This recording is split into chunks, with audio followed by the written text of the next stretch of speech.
the game can see the boxing voice. Welcome back, gang, for the first time and hopefully many more to come.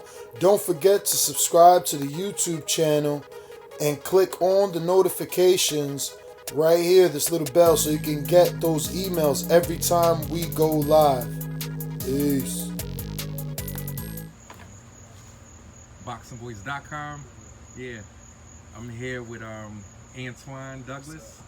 How you feeling today, champ? I feel good, man. I'm healthy, man. I'm sane. I do my own thing. I feel good as hell. Okay, well, I'm sure people want to know what's going on with you.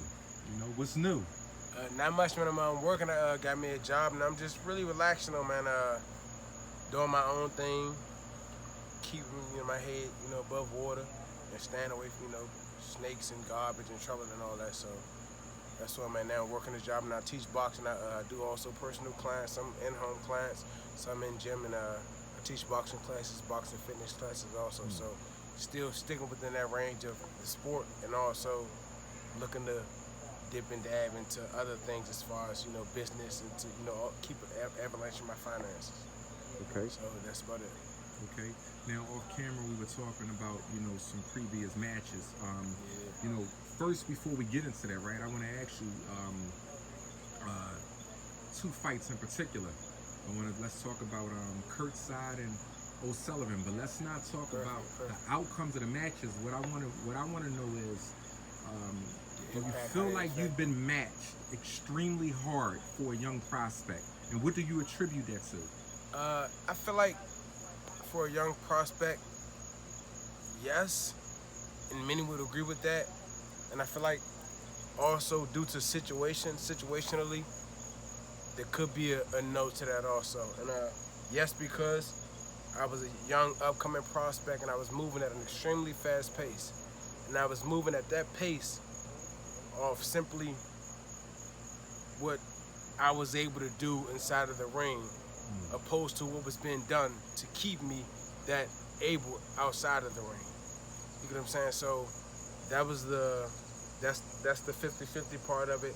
And that's the yes part of it. We got there. I mean, that's the no part of it. I don't think I was moved that fast because we got there. And then if you're a young fighter, you get at that pace. You have some young fighters who get there and they can't accomplish that thing. You get what I'm saying? But those young fighters can accomplish those things because of what's handled outside of the ring, the work that their team does, that they may not be able to do, or they should not have to worry about when our focus as the fighters are only to fight. Now, I say the yes is because also in that same situation you have fighters who get there and they can accomplish those things, out of sheer maybe be luck or just the work that they put in, or them having a team that can do that and help them accomplish that by taking care of the little things that play a big part when a person gets inside of the ring. So, have I been matched? I would say it's a yes and no, 50-50. Could I have been matched better? Completely. I could have been matched completely better. But it is what it is. I take it with a grain of salt and I just live life and learn from it and go on forward, man. Go forward from there. Okay. Now, you were about to speak off camera, you were about to speak on a fighter. You were saying something about a Russian kid that you fought. Exactly, and that was the guy you were saying. So his name is Khurtsidze, Antione Khurtsidze, and that was my first loss, first L on my record. And was that the white Mike Tyson? They called him White Tyson? Exactly. Gotcha, okay. And this is a guy, if you've done research, or some people might know already, most people in the boxing world know, he got a lot of steam from beating me.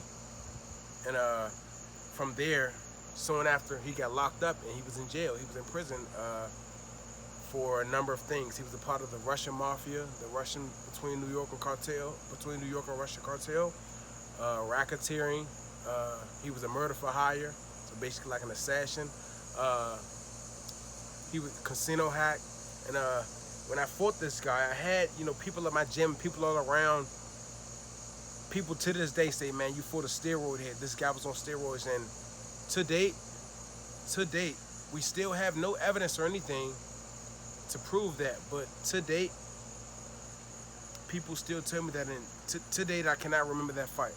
I remember a glimpse of that fight. To date, I still can't remember that fight. And I had people who played football, NFL football, who have used steroids. They say, man, I know what steroids guys look like. They look like that with the pimples on the back and everything else. And You know, it was more a thing for me where, because I can't provide evidence or go through and follow through with the words that I get from outside or what I believe, because there's nothing you can tell me that this guy was on steroids. And I say that because I've sparred with world champions, people much bigger than him, Andre Ward, heavyweights, you know, upcoming heavyweights, people who hit hard, and I've never been hit by somebody who have made me say, damn, I'm gonna lose my memory.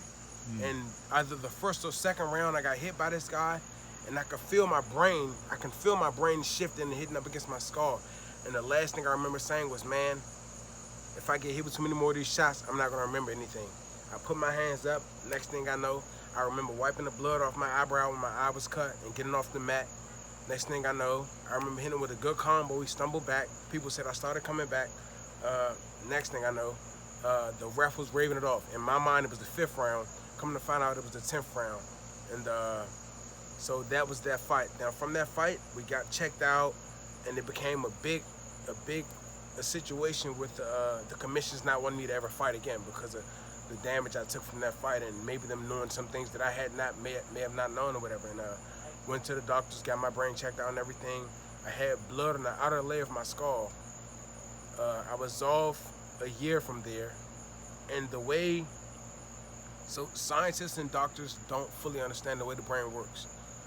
Now, as humans and as athletes, as competitors, I come from nothing. I come from, you know, so I spent my whole life scratching and clawing to get where I come from. So it's nothing for me to get up and say, you know, I'm good, I can fight, you know, this and that. So when it comes to a situation where I've been in that situation where I was severely concussed, blood on the outer layer of my skull, the outer layer of my skull, and I'm ready to get back into boxing.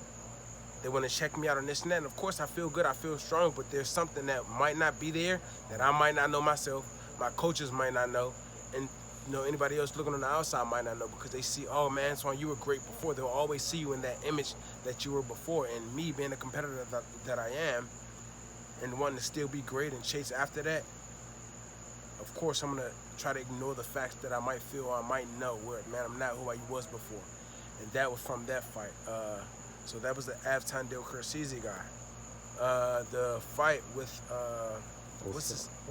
O'Sullivan, Gary or Spike O'Sullivan. And it's funny because this guy, he was talking trash on social media and everything else. And after fighting with this guy's one of the most humble, truest guys I met. He on holidays, he still hits me up on Twitter, asks me how I'm doing, everything, yada yada yada. We, you know, cut to the chase, wrap it up a little bit. And I said, I wish you the best. He's a real 100 guy, man. So then there was a lot going into that fight. So going into that fight, I had so first let me go backtrack a little bit now, because the Antione Khurtsidze fight played a big part in this situation also. So after that fight, naturally, when you're a big star, everybody rides the coattail in the wagon. When you lose, everybody seems to disappear and fall off. You get what I'm saying? Now, the Antione Khurtsidze fight, up until that moment, I had a team. Coach K. Karoma, Coach Dennis Porter, then I had a cut man, which, you know, a cut man really didn't name up, but the main two people in that team were Dennis Porter and K. Karoma. Now, fights every now and then, K, who was the head coach, who when I started, I said I wanted to turn pro, he spoke to me, he said, look man, if you want to do this, we're going to do this, we're going to be serious about this, we're going to go all the way. Now, I say that and I mention those exact words because along the lines of in my career, going along the way, he began to disappear. Why? Because he was chasing what his dream was, and I don't blame him. As a human, you're completely allowed to put what's best for you and put yourself first, but when you tell a young kid who's trying to make great for his life and do something better that you're going to be with him and stick by him, and you disappear, it makes a big difference. And I say that because he began to disappear, not be able to train me in training camps.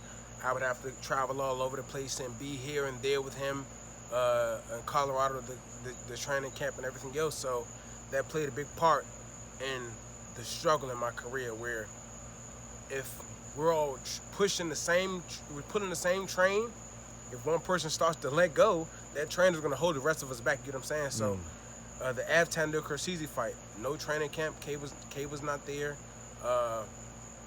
He was not in my corner, you get what I'm saying? So that played a big part. Now, from that loss, I'm not sure how it affected him or how it made him feel. Of course, he felt indifferent about it.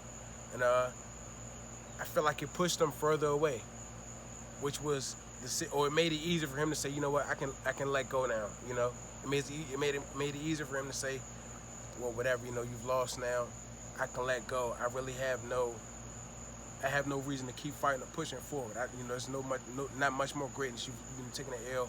This is just my opinion, though. And from that fight, things were splotched in. Now, he was almost never in my corner after that. We picked up a guy named Kevin Smalls, and he originally started with Dominique Wade, and he still works with these guys. Philip Benson, and he still stayed with those guys and brought those guys around. And he came along and started to help me out, me and Dennis Porter, who stayed there from get-go, off sheer want for me to be great, because he knew who I was. He knew I was a humble dude, and he respected my grind and everything. And he came in simply off of that. Came in for no pay. He came in for no pay, no money and everything. That came after, because naturally, if you're helping me out, look, I understand, you know, I support my supporters, and he was one of those guys. And to this day, he still hits me up, always keeps it 100, always make sure I'm okay. If I need help, he'll hit me up. Shout out to Kevin Smalls. And so he came in along, started helping. This is after Antione Douglas Khurtsidze fight. I had 4 or 5 fights after that. And he's there along the way. We had trips where it was just me and him, me and Kevin. We went to New Orleans, and me and him just worked. He was there. He was the only one there.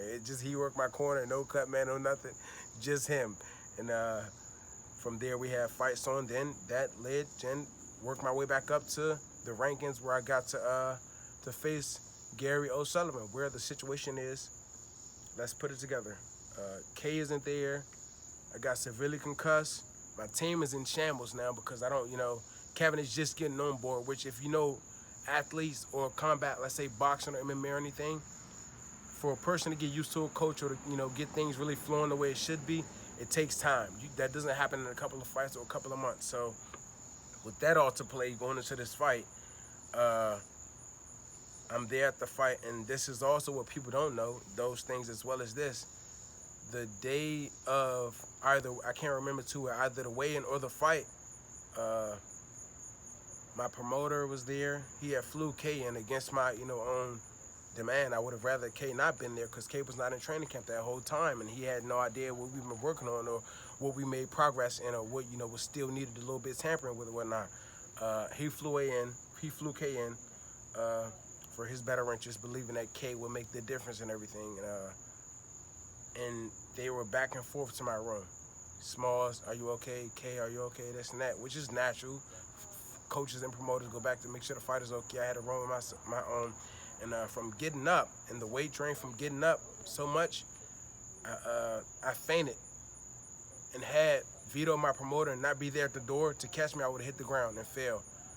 That happened the day of the weigh-in, if not the day of the fight. I can't remember too vividly. So that had happened. Then we go to weigh-in, and all this time, like I said, I feel good. Now, let's add, we don't know what might be tampering with your brain from the first severe concussion. Now your malnutrition, your weight is, not too good, right? I mean, you had to drain weight to lose weight. Your malnutrition, you damn near fainted. And now we got to fight the next day. So, then again, I'm a competitor. I feel good.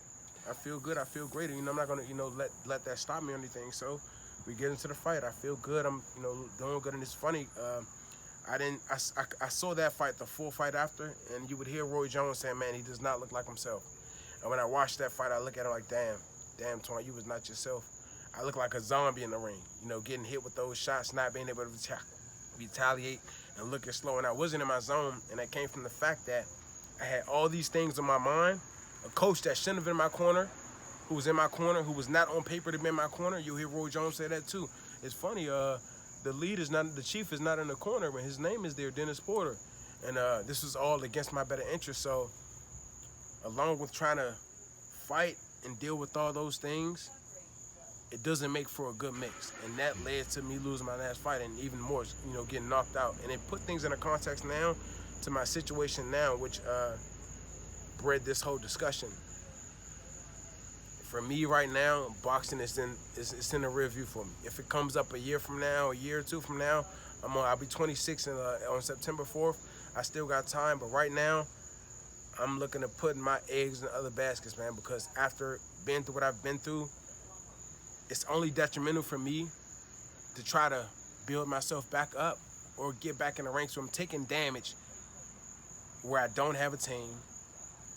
If I do have a team, it's not too reliable, not too trustworthy. I have a promoter there who, who wish for the best and wants to do the best, but things don't always go as planned there. It makes, for me, it's not a 50-50 gamble. It's me, look, Antoine, you've done there. Boxing was a good episode. Live your life. That's 70 or 80, and boxing, whatever's left under the rug is 20.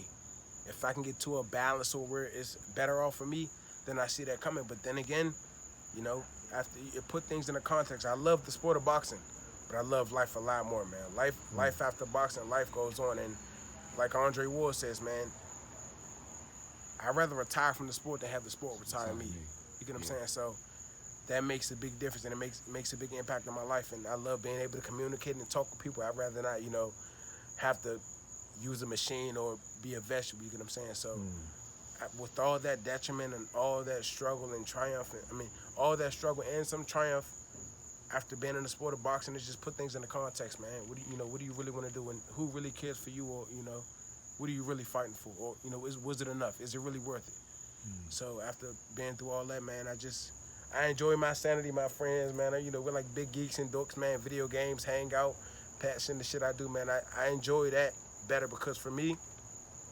sanity and health is everything. And if you're my buddy and you say we're gonna do this, and we get to the batting cage, and you're not up there for bat, and you leave me hanging, and I'm at a point where it's detrimental to my life, now I'm gonna hurt you first, because you it's a setup now.